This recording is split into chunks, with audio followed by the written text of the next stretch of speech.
HarperCollins presents House of Whispers by Anna Kent. Read by Rose Robinson and Raj Ghatak.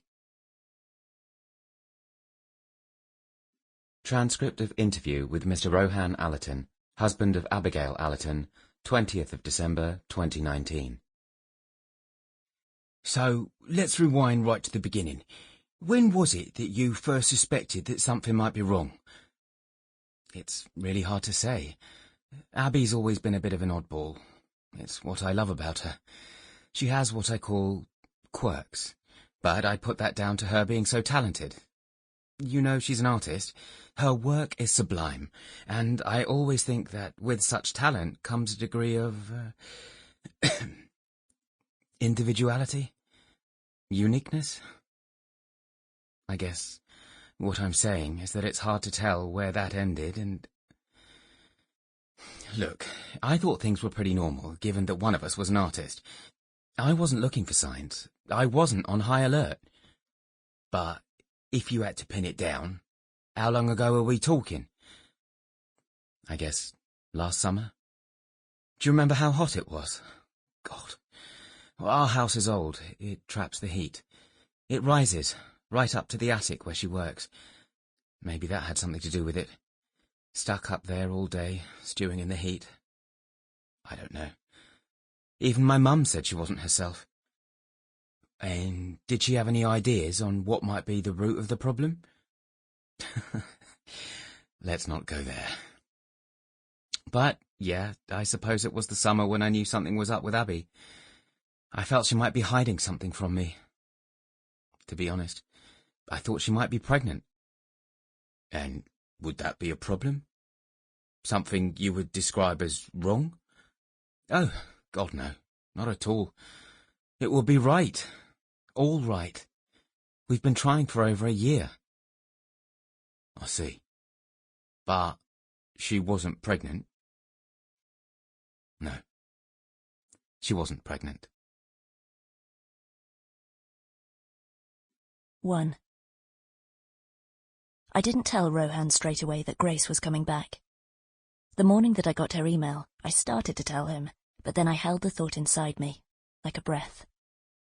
Inviting her to stay with us was a huge decision. I knew it would change everything. It was 7:30 a.m, and already the air in the kitchen was stifling. Residual heat from the long days of the heat wave was an unwelcome guest trapped in the ceilings and walls of the house, like a ghost. London was suffocating. Darling, I'd begun, thinking at that point that I would tell him, not just about Grace, but everything, the whole story.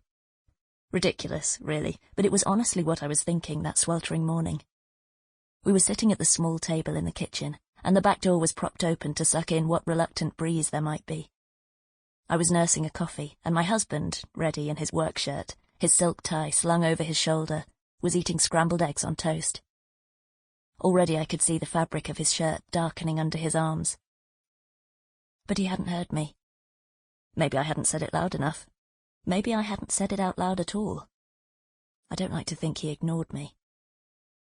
The unresolved issue of what we were going to do about New York hung in the air between us, crackling like an electrical charge. I was still upset with him, and he knew it. The fine hairs on my forearms tickled under a sheen of sweat. A fly, gleaming metallic blue, circled lazily over the fruit bowl. The coffee made me sweat more. I pushed it away. "So, what are you up to today?" Rohan said. "More pets?" He shook his head and tutted, but he was smiling. "I don't know why you do it. You should be focusing on your real work, going to galleries, looking at books, I don't know. Nobody ever got inspired painting dogs. And no gallery ever bought Rufus, the series." He laughed. I closed my eyes as I let out an imperceptible sigh. We'd been here before. "As Picasso said," I told him, "inspiration exists, but it has to find us working." Rohan moved his head in time with the words. He'd heard that before, too. "I'm doing a home visit today," I said. His eyebrows shot up. "A home visit?" "Yep."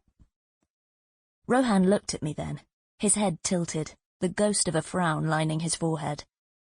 "I thought they were supposed to upload photos. Wasn't that the whole point?" Sample complete. Ready to continue?